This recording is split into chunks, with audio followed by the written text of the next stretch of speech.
Penalty মিসের হতাশা ভুলে মরক্কোকে ২-০ গোলে হারিয়ে সেমিফাইনালের টিকিট নিশ্চিত করেছে ফ্রান্স।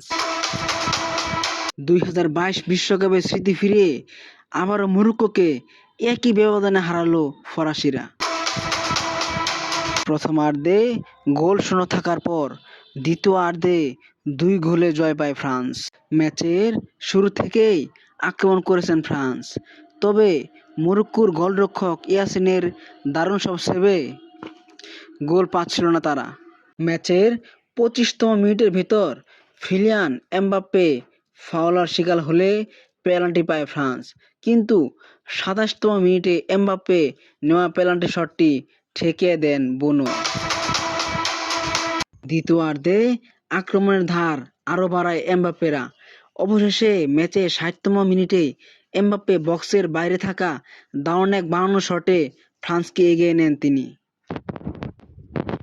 আর ঠিক ৬ মিনিট পর ৬৬ মিনিটে দ্রুতগতির এক কাউন্টার অ্যাটাক থেকে কোনাকুনি শটে ব্যবধান দ্বিগুণ করেন উসমান দেমবেলে।